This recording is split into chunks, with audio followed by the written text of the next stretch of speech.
Thank you for staying with us on Sunday Live. As promised, I'm joined by the Tharaka Nithi Governor Muthomi Njuki, who also chairs the Council of Governors Health Committee. Karibu sana. Thank you very much. Kwenye studios as Citizen. Remember, talk to us at Citizen TV Kenya, at O'Barrows. The hashtag is Citizen Sunday Live. The SMS number is 22422. So we already have questions that have come in for you, where the absorption of UHC workers is concerned. But one of the stories we carry tonight is that there is an extraordinary summit scheduled tomorrow for governors. Can you give us an indication of what is on the agenda? Well, thank you very much, first of all, for the opportunity to be here. The extraordinary summit is, or the extraordinary meeting of Council of Governors is usually called when we have issues that require urgent attention that cannot be able to wait for the regular time that we meet. And even though it is usually convened by the chair, the agenda is already distributed. And one of the things that is going to be on the table is about we are now moving to the third month of the first quarter of the year, and counties have not done a single procurement, and it's not possible for us to run for 3 months, one whole quarter, without running government, because everything in new financial year has to be procured afresh. For example, we have medicine to be procured, we have fuel to be procured for running government, we have development projects that have to be done in the first quarter. I'm sure you're aware that sometimes we usually have a report from the Controller of Budget that says the first quarter of the year, no county has done any development. You cannot do any development if you're not procuring. And it is because the procurement system we are supposed to be using, which is the e-procurement, is not ready. And therefore we beg that there is a question of, do we wait for procurement system that is not working, or we use what is available as we wait for the other one to work from the designers who are designing it? That is a big question. We have no issue with the e-procurement system, but why is it, can it work? Of course, the second issue is on the issue of the UHC staff. There has been a pronouncement by the Minister of Health that they will transfer the UHC staff and absorb the permanent pensionable terms from 1st of September, which is tomorrow. Yes. We have no problem with that. We also want to know the roadmap on how they plan to do it, considering the fact that of those 9,724 who were recruited, who are now remaining 7,476. The OMOH only has 100 staff who are in their facilities. They had absorbed, they had taken, of the 9,724, MOH only had 130, which that have already left. They only have 100, which they have since absorbed, and they are on permanent and pensionable basis. Of that number, which has now reduced by over 2,000, because people find greener pastures, atrocities, and others get to jobs that have got better terms. We only have 7,476 that are remaining in the counties. Those 7,476 are employees of the 47 county governments. They have letters that were given, or rather the appointment is the various county public service board. So it begs the question of how can the MOH now vary terms without involving the Council of Governors or the 47 counties. So when you say vary terms, what do you mean? Well, we are supporting absorbing them in permanent pensionable terms. But for how long? You know? Because the MOH knows very well the contract are ending next year in April, in May. Some in April, some in May. Okay. We would like them to be absorbed in permanent pensionable, but not for the 10 remaining months. We would like it to be in perpetuity. And if the resources are not available to absorb for the remaining, not just for the remaining part of the contract, but in perpetuity, then there's a problem. But is that not implied by permanent and pensionable, that they are not on contract now, they have been fully absorbed? You know, first and foremost, the absorption is not by saying we are now going to pay you the market rate. It has to be a letter that has been that has terminated the other contract, and then it has given you a new contract. And then it has to spell the new terms of the contract, which the ministry may not be able to do because they are not the ones who have given them the letters for appointment. So that is why they need to work with us to ensure that we give those letters of permanent and pensionable. But we cannot give those letters of permanent and pensionable unless we have the resources to be able to absorb them in perpetuity, not just 10 months. What is happening simply is very simple. The MOH, which has been holding the payroll for the last 5 years, while the employer is the county governments, now has realized that the end of the 6 years that we have been, you see the first 3 years which were done in 2020, lapsed in 2023. Yes. And that is the time we should have absorbed them. But since both levels of government did not have the resources that time, we said we'll give them another 3 years, and then after that we'll have people to organize ourselves to absorb them in permanent and pensionable terms. That has not happened because there are no resources. And therefore, the plan by the MOH, and they should have been here. They should have been here to tell us exactly what the plan are, because if they are going to be absorbing permanent pensionable tomorrow, it should not be up to the end of the contract, which is April, which is only going to be 10 months. It should be beyond the 10 months. The reason why I'm saying that is because the resources that the national government has at the moment, which is the 6.2 billion, which they are saying is the one that is meant to be used to absorb this stuff.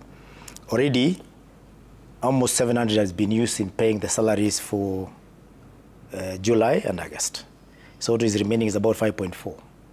5.4 may be enough to pay the salary at the market rate for the next 10 months, all right?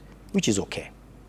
But after those 10 months, the ministry needs to tell us what happens to our UHC staff. Olive, this staff, if I was in charge of giving heroes medals to anyone in this country, I would have given this UHC staff. But even as you say, if you were in charge of giving medals, you'd have given UHC staff. Yes.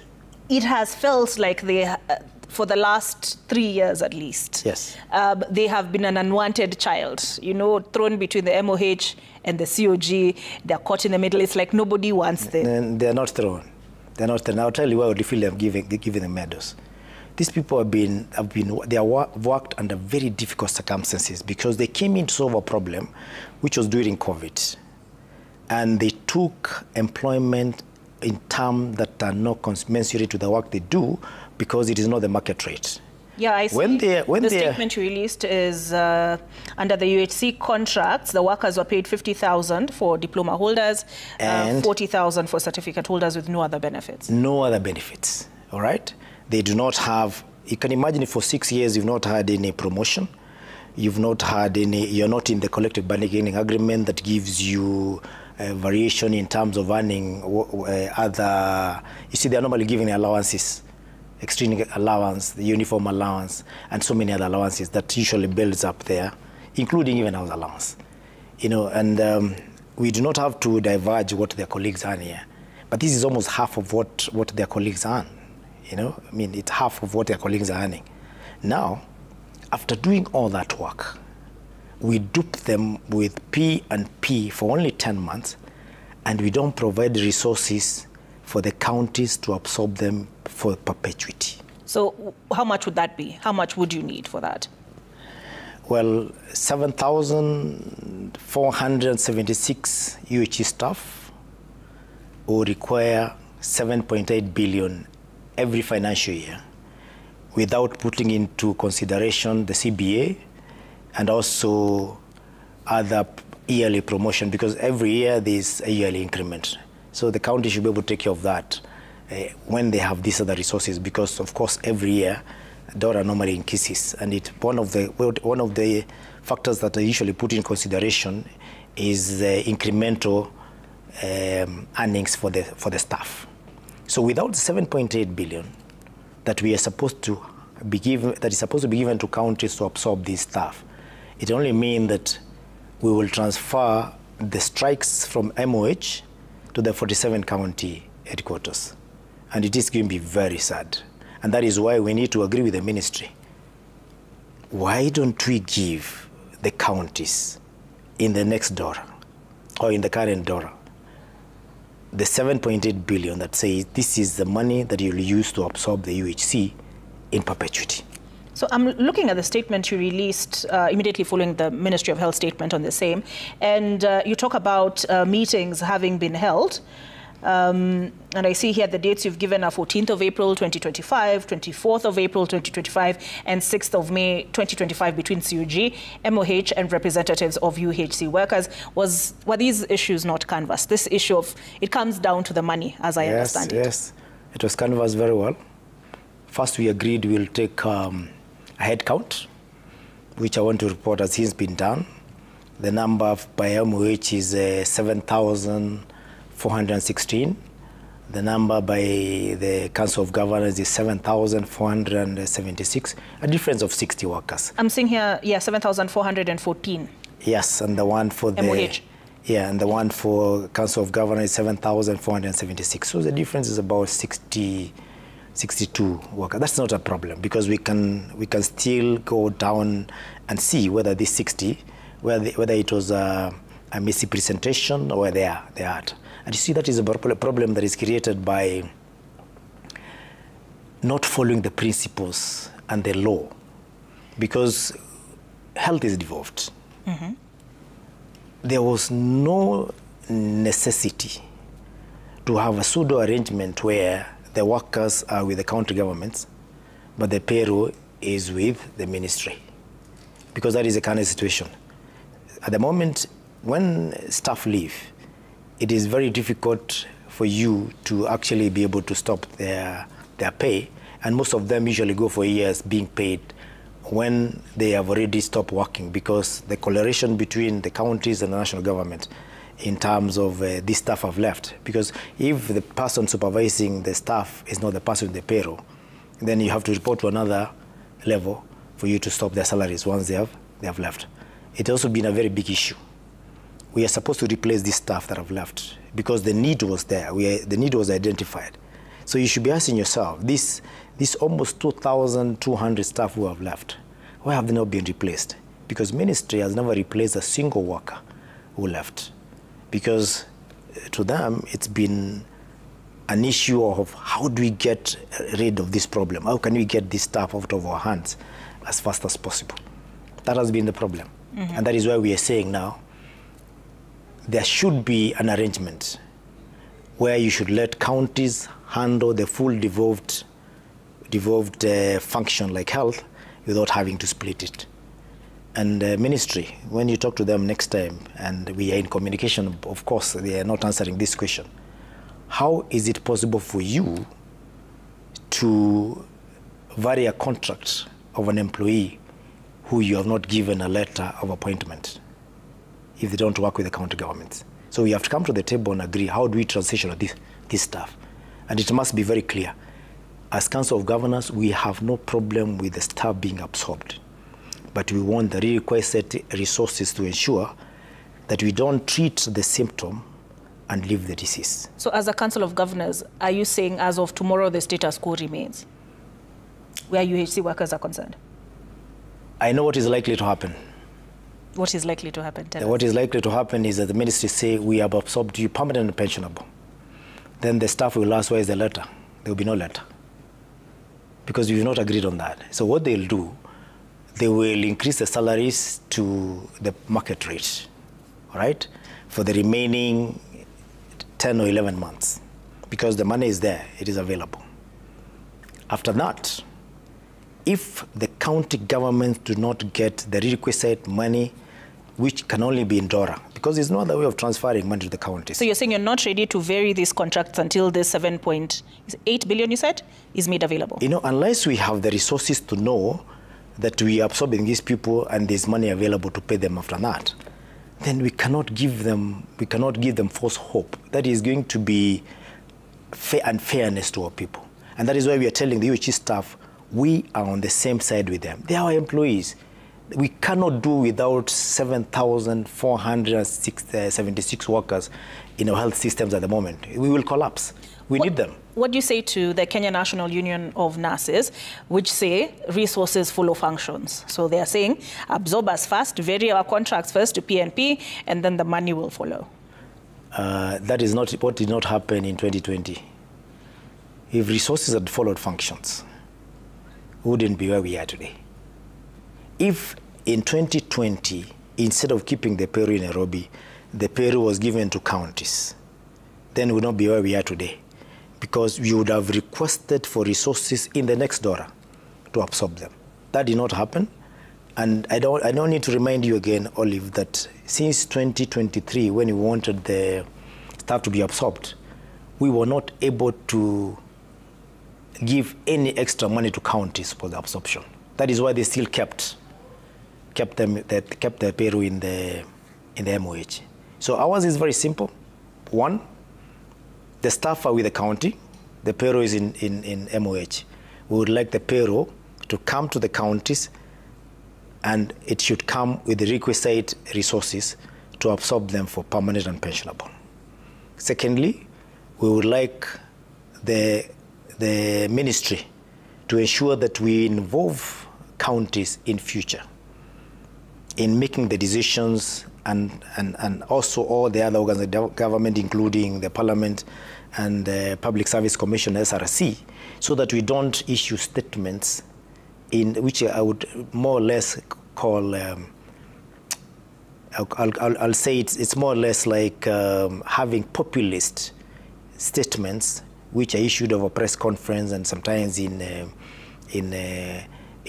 statements that we send to the press room, without having a proper arrangement, a channel that can ensure that we solve the problem once and for all. It will look like we are politicizing it, which should not be the case. It's a very serious matter that should not be politicized, because these are people's lives. This is staff that have been working with terms and conditions that are not allowed by the law. And the other big issue, which is being swept under the carpet, is that for this staff have worked for 6 years, or the 5 years they've worked. If they're under contract, they are supposed to be paid gratuity. Service gratuity. They are supposed to be paid gratuity. All right? Now, the ministry is telling them, you don't need gratuity at the moment. Gratuity will come. But you see, if you terminate the contract from contract to PNP, that is the end of the first contract. They should be given the gratuity. And it is up to them now to decide, do I take my gratuity or do I have it moved to my pension? In that case, then the money should be moved to whichever pension fund that the county has. If it's CPF, they move it to CPF. If it is a LAP fund, they move it to LAP fund. But you cannot tell staff that because I'm absorbing you to permanent and pensionable, you don't need your gratuity. They need it. It is their decision, because that's the law. How much are we talking? We are talking about if they do it now, which is 5 years, 3 months, we are talking about 8.7 billion. If they will do it after, that is up to May next year, then you talk about 9.7 billion. It's a lot of money, and the MOH should not transfer the staff to the counties without paying that gratuity and the pension. So this gratuity is separate from the 7.8? It is completely different, because the 7.8 is what's required to pay them their salaries per year.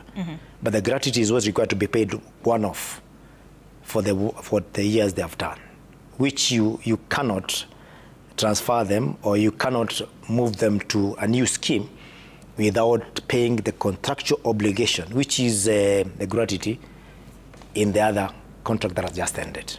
We need to be human.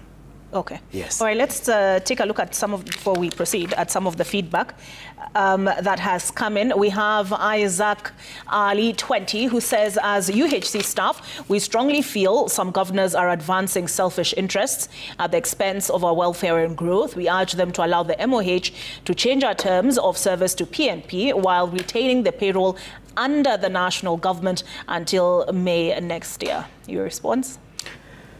Well, it sounds like a very unfair statement, because as I sit here, I am not here on behalf of myself, neither am I here on behalf of the Tharaka County. I'm here on behalf of the COG, which represents the 47 counties of Kenya. And the UHC staff, we are on the same side with them. It is only that they do not understand that we are advocating for them not to be given a piecemeal or one-plate meal. They should be given a permanent and pensionable solution to their problem, just the same way they're asking. There's no need of cheating our kids and giving them a pay for 10 months. And then after 10 months, you dump them in the counties and there's nothing for them. All right. That is why they need to make a decision between having a full plate for 10 months and later having nothing. And we have a conversation whereby we get something tangible, not a promise. All right. And the only tangible thing can be in the DORA and translated to Kara to show that you've increased the DORA for the counties by 7.8 billion for them to absorb the staff in future. All right, here we have Ann Kim's 13260, who says UHC workers have been on contractual employment for 5.5 years. Their time of absorption is now or never. If governors feel it's unconstitutional, we then demand that the national government retains us in national hospitals. Let's get some more feedback. This is by Babu Michael, who says the absorption of UHC workers should be taken seriously by both the central and county governments. Amicable solution should be found for a win-win situation. Remember, their lives and livelihoods at stake. Such discussions should be the most honest ones. Let me ask you this. Babu Michael talks about an amicable, conversation, an amicable solution. You have, I assume, Aiden Duale's phone number. Have you called him? We talk every day. And yes, we do. So why is he releasing a statement saying one thing and you're responding? Are you communicating in press statements? We have an agreement with the ministry, and we've discussed this issue several times, that we need to provide resources for us to have permanent and pensionable in perpetuity. But all of a sudden, the ministry feels, and you can't dictate how they work. They say, let's give them for 10 months. After 10 months, the counties, you'll sort yourself out. How do we sort ourselves out? Because counties receive exchequer from the treasury. All of us have one exchequer. There's only one country. It's only that we have two levels of government, and therefore resources come from the treasury of one country. So if you say it is a county government's problem after these 10 months, then the counties will have no choice but to say that we are not able to pay these 7,000 employees, which could be catastrophic. Can you imagine pulling out 7,476 staff out of our system at the moment? Even this UHC we are talking about, it will not work. So when we talk about amicable solution, it is about resources. And that is where they should focus. Not resources now, but resources to do a permanent and pensionable absorption in the future. So if you say these are issues that are already canvassed, yes. Has the Ministry of Health reneged on what you discussed? Yes, because there is no commitment for providing these resources in perpetuity. They just want to deal with the problem of now, which is the 10 months. But later, they say later will take care of itself. All right. So should not be the case. Okay, let's take a look at this feedback from Kane Carter too. Governors are opposed to the so this is to do with e-procurement. Will you take it? Yeah, no problem. Right. Governors are opposed to the e-government procurement, not because of the technical hitches with it, but because it seals the inflated cost avenues. If successfully implemented, the post of governor will be the least attractive seat in 2027 after MCA. Well, that's a question I would rather, I don't want to answer it, but the e-procurement is not meant for the county governments. The e-procurement is for the whole of government of Kenya. May it be the CDF, may it be Ministry of Health, may it be Ministry of Foreign Affairs, all of us have to be on the same platform. And we are not opposed to e-procurement. Our only problem is time is moving, and this system is not ready. We are about to finish the first quarter. No procurement done, no development done. Things are at standstill. And therefore we are saying, let it be brought like yesterday and let it be working. All right. Because again, if it's brought and it's not working, it is about the lives of people. So they should bring a system that is working and that does not have hitches and that is being implemented seamlessly. Because we had, all new systems usually have teething problems, but they are usually resolved as we move. For example, we had IFMIS. When IFMIS was introduced, things were a bit slow. So we were allowed to use half. Some of the functions were let to be manual, then a bit of it IFMIS. Then eventually, we were all on the IFMIS, and it works very well. So the same way we accepted IFMIS and now things are streamlined, I believe e-procurement will work in the same way. And let it go on record. County governments are not opposed to e-procurement. We are only opposed to the fact that it is taking too long and things are not working and we are serving people who cannot wait for services, including even the medicine.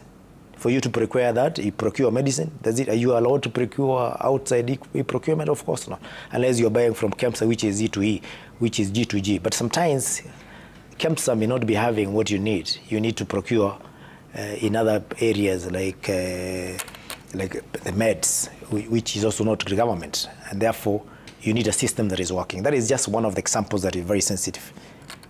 All right. That is it. Okay, so the next one by Sir Nixon Dugere has to do with what you've talked about, e-procurement. And he says, Governor Njuki, from where you sit, one, what will be the fallback in case the e-procurement system crashes? I presume that one would be better proposed to the National Treasury. Correct. And then how's the protection of this new system from cyber criminals? Again, National Treasury. Just quickly looking at some other feedback that has come in before I release you, just so that you get the sentiments of these UHC workers. Is Austin, who says health workers have been employed in these counties within the period the UHC have been working under contract.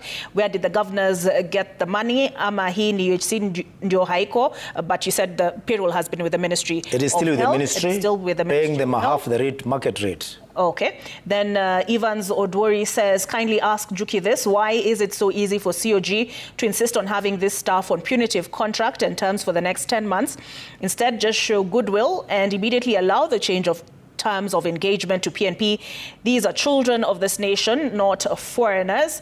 Let me see. This is on Sakya Jason, who says, we humbly appeal to our governors, please be kind to us. For too long, we have been disowned with the claim that we belong to the national government. Yet at the same time, relatives and close associates are being hired into positions. We deserve fairness, dignity, and recognition. So those are just some of the sentiments that have come in. So your last word on this. What is your assurance to them? Our assurance to the UHC is that we are on the same side with them. The county governments, executive are not opposed to their absorption. We are only opposed to having piecemeal or what we would say treating the symptom and not a disease. We do not want our staff to be duped into permanent and pensionable for only 8 months or 10 months, and thereafter have no money for the permanent and pensionable.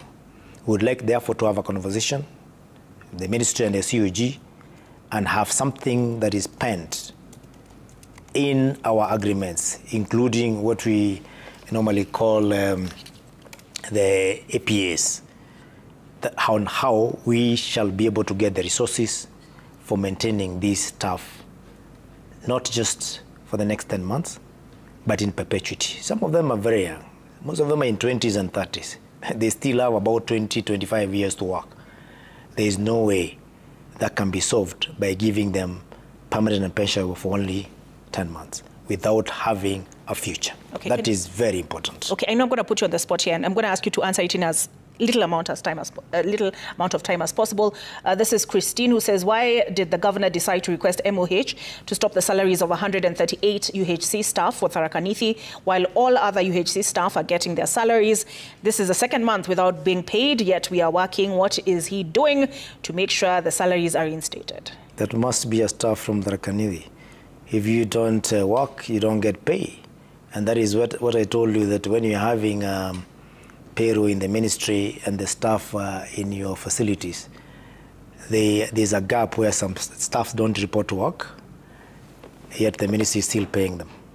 So it is our responsibility as the people who hold the custody of the responsibility by the people of the county of Tharaka Nithi to ensure that the people who are being paid are the people who are at work and providing value for the money for the people of Tharaka Nithi. Is there an appeal mechanism?